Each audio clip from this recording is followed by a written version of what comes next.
Hello everyone, I'm Andrea, a sales engineer here at Jamf, covering the beautiful territory that is Southern Europe. Today I'll be talking about the experience of using an iPad in education from a different perspective, that one of a student. Now, you've likely heard us talk about parts of Jamf, things like getting devices into students' hands by enrolling them. And then maybe you've heard how with Jamf School and Jamf Safe Internet, you can manage and secure students' devices. Finally, I'm sure you'll have heard us talking about our apps, Jamf Student, Teacher, and Parent. I mean, we're very proud of those ones. These are indeed all elements of a great deployment and experience that we offer here at Jamf for both educators and administrators. However, it can sometimes be hard to join all of these pieces together to actually see the experience students have with a device. And that's why we thought of having these sessions where we look at it in a sort of a day in the life of kind of way. Still bearing in mind that the experience from an admin perspective is to get all of this without IT needing to physically touch the device. So it is still truly a zero touch deployment. So, like any good story, we'll start at the beginning with enrolling and setting up a device. So in our day in the life of, we'll follow a student named Jack and his experience with his iPad. So first things first, this setup uh, could be done at school or at home. It doesn't really matter, and it will be different from school to school. Whenever we turn on an iPad, we have to select which language and the location of the device, and then connect to Wi-Fi. And that's exactly what Jack is doing at the moment.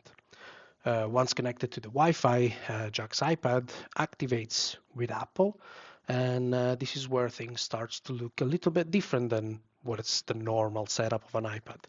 And this is where Jamf really starts to take over. That's exactly what this remote management bit talks about. Notice how Jack can't skip this, so we know that Jamf will go ahead and configure this device.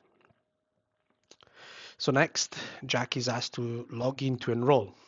His school IT department have decided that they need Jack to log in with his Microsoft credentials and in the background linked Jamf School with Microsoft. What this means for Jack is that he just needs to use the same username and password as he uses for all of the other school services. He hasn't got to remember anything new. Once Jack has signed in and proven that he is indeed a pupil at the school, he's linked to this iPad and is ready to enroll the device. Jack's iPad then starts to get all the configurations from Jamf School without Jack needing to do anything too challenging. At this point, Jack is asked about location services, but this is the only window he will see. I'm sure that if you've set up iPads before, you'll know there's a whole bunch of other windows and preferences panes that you normally have to click through. But Jack School has decided to skip all of those non-essentials windows to create a smoother and a quicker onboarding process for him. Once Jack land on the home screen, the iPad looks pretty standard. But if you keep a close eye on things, you will notice things start to jump around. Some of the predefined Apple applications like tips or stocks, so apps that aren't relevant to students start to disappear.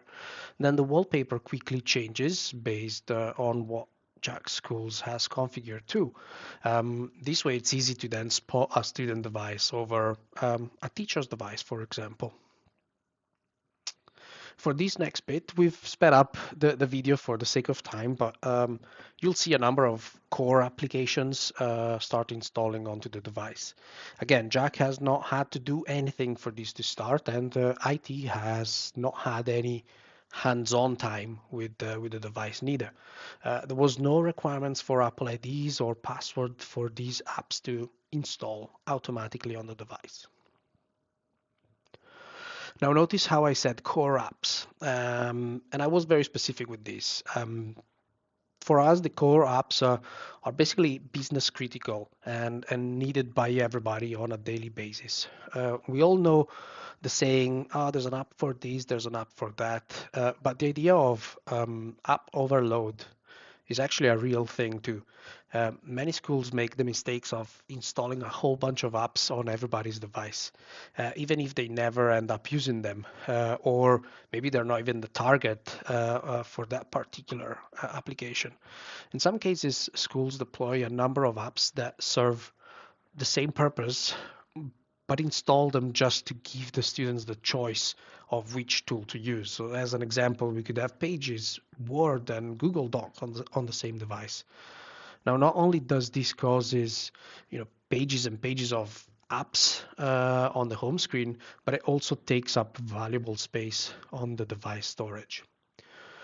So installing huge numbers of apps at enrollment also means that students could be waiting a long time before the device is actually ready to go. In Jamf School, they have decided to just install the core apps needed by everybody on a daily basis, as well as the student app. This app gives Jack the ability to install more school-sanctioned apps as and when he needs to, or to browse what we call collections. These are a group of applications that are related to a certain subject, a task, or even related to each other.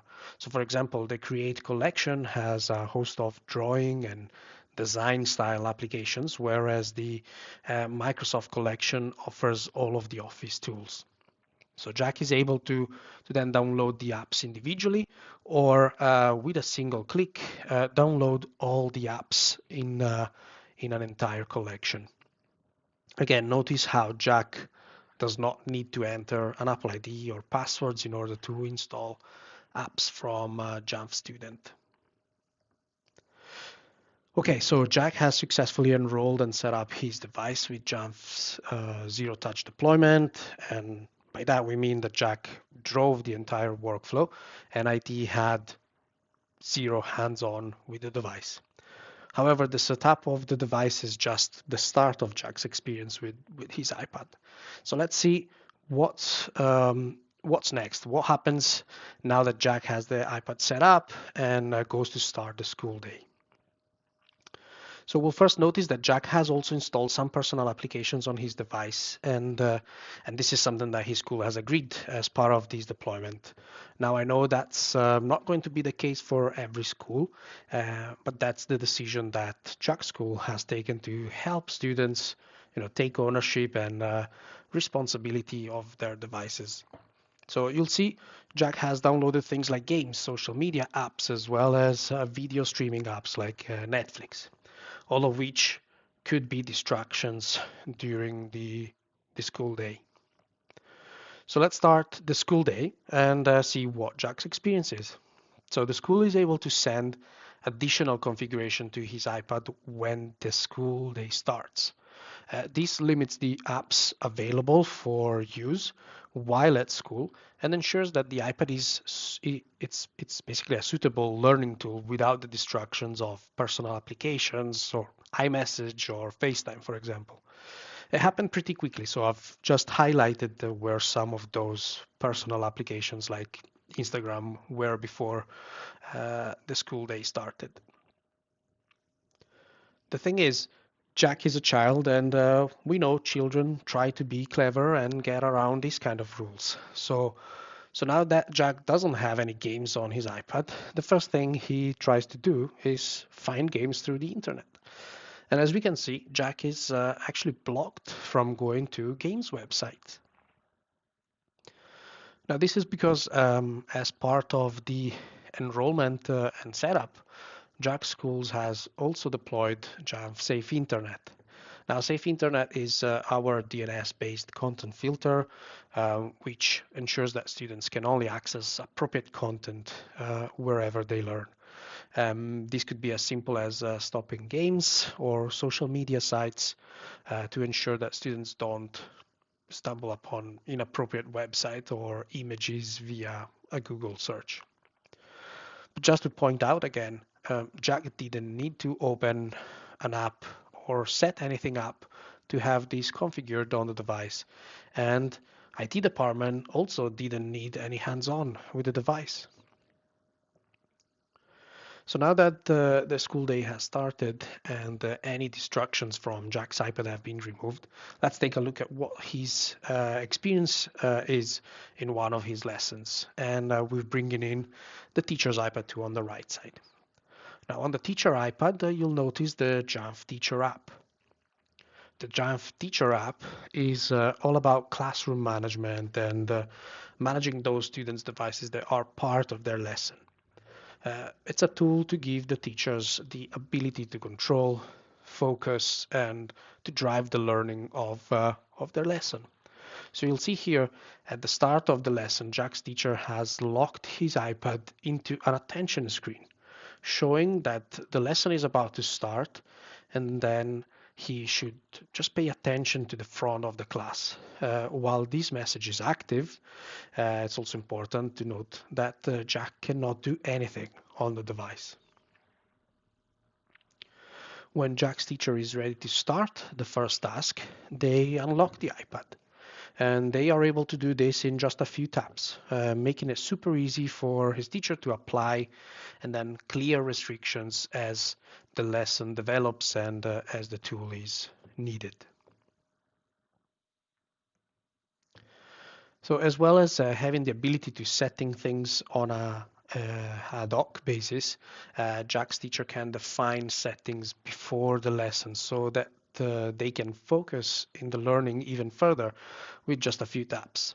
So even though the personal apps have been removed from Jack's device already at the start of the school day, his teacher can, if he wants to, remove further distractions and suggest only the applications needed to complete their task for the specific lesson.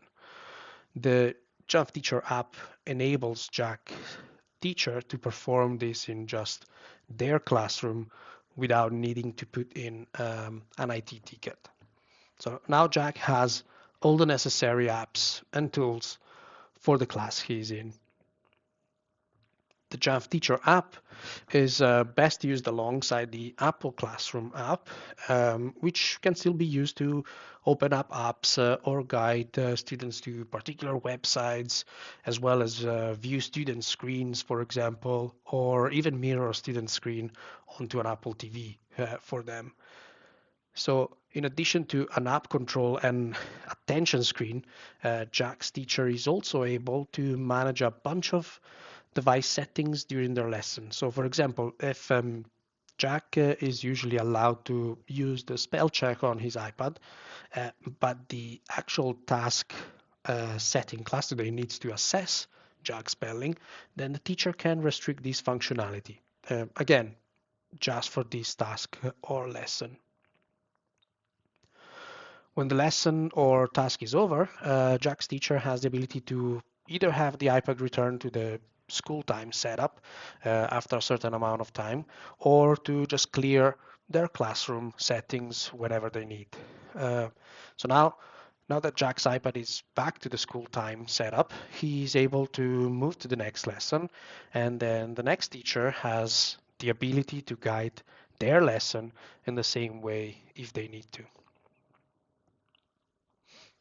So we've seen what happens during setup.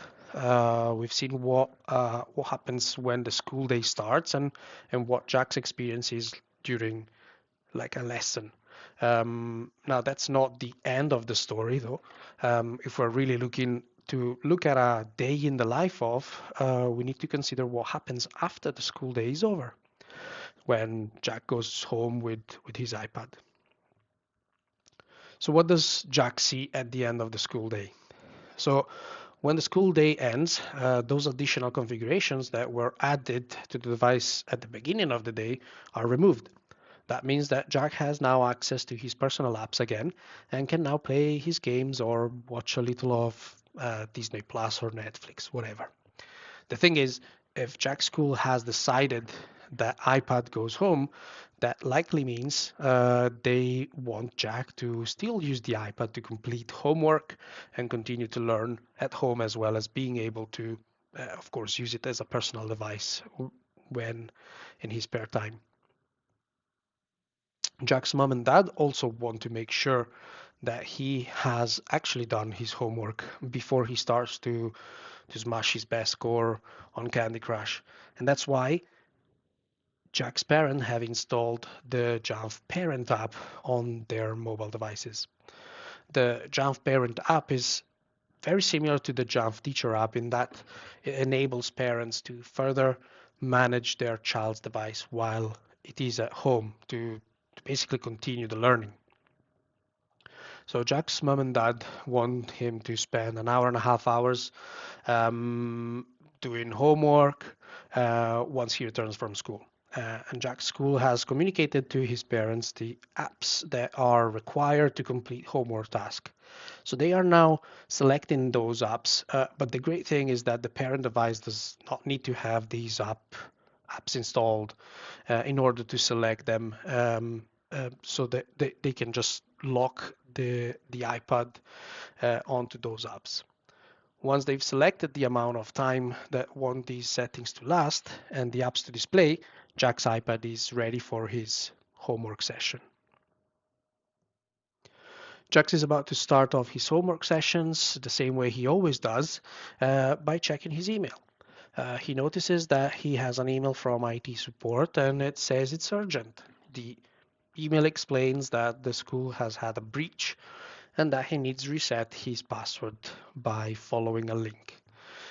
Given that it's urgent and it sounds kind of important, Jack taps the link to go ahead and reset his password.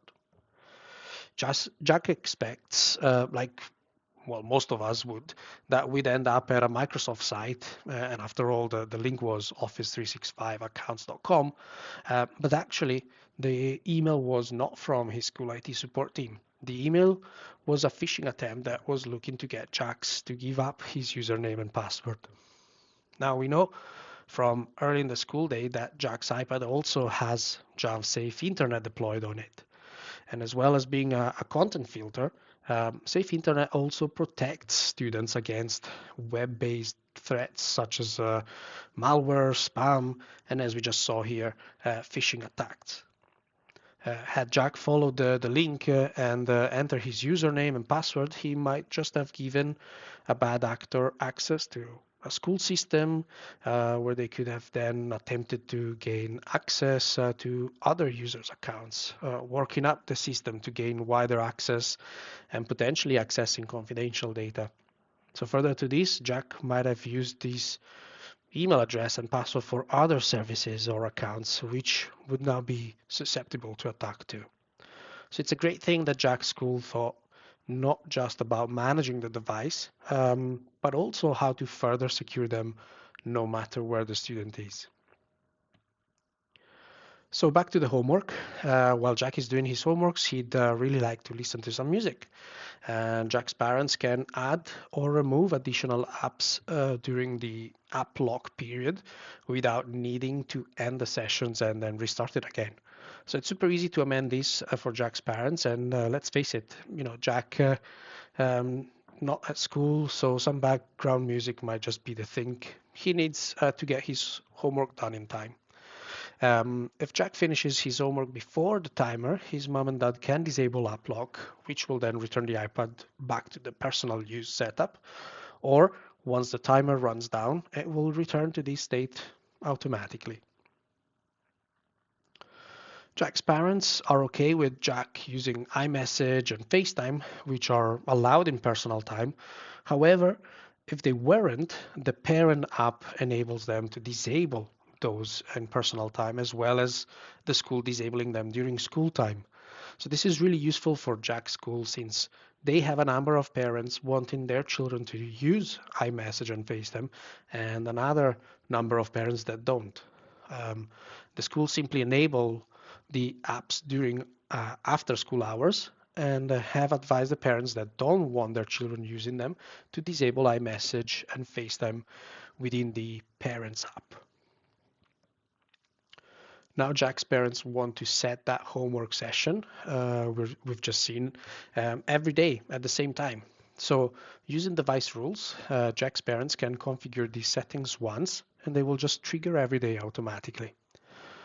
Using the parent app to guide Jack's learning is great, but Jack's mom and dad also use the parent app to enforce house usage rules. So, for example, they don't want Jack's watching Netflix or Disney Plus after 9 p.m., but they don't mind him reading on his iPad at that time. So, although this rule doesn't relate to his learning, it's a useful tool for Jack's parents to have to help manage his screen time. So let's take a look at Jack's parents setting up this bedtime rule. First, they name the rule and then choose the apps they want to make available to Jack. In this case, it's just the clock app. If there's only one app selected, it locks the iPad into that app. Next, they select the days and time they want this rule to automatically apply and remove. And then there is no need to go and set this rule every day. It sets and you basically forget about it. You might be asking, why lock the clock up? Well, simply during the hours of 10 p.m. and 6:30 a.m., the only thing that Jack can do with his iPad is watching the time ticking by. And you'd hope that would encourage him to go to sleep. And having access to the clock means he can set an alarm for the next morning to get up and get into school and do it all over again. So as you've seen, there were multiple elements within the Jamf platform that made up Jack's experience. The zero-touch self-setup of the device was one element. The silent installation and policy configuration of safe internet was another. We then used Jamf School to deliver the time-based workflow to create a school time-focused device, while then giving Jack a different experience outside of school. And of course, Jamf Teacher and Parent played a big part in this experience too.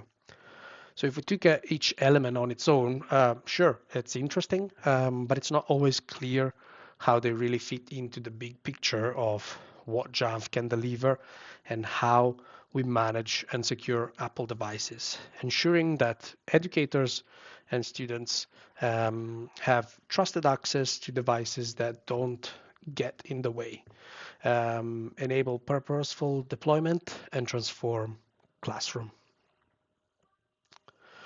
So if this is something that you are looking to achieve in your school, then we have something to help you along the way. The first is the brand new Jamf 240 training course. It's taken remotely. The 240 guides you through the basics and helps you set up your Jamf school environment for success. You can then join the Jamf Nation community and connect with other like-minded admins and educators over at the Education Hub. So if you find yourself in a particular situation, there's a good chance another community member has been into it before, and everyone is always willing to offer advice, recommendation, and expertise. And finally, why not get certified as a Jamf educator? Through an online course, you could learn more about Jamf Teacher and how to use it in your classroom. And if you are an administrator, there's a separate track for you on how you can support your educators in their classroom with the best configuration and deployment workflows. And with that, thanks very much for listening and enjoy the rest of your day. Thanks.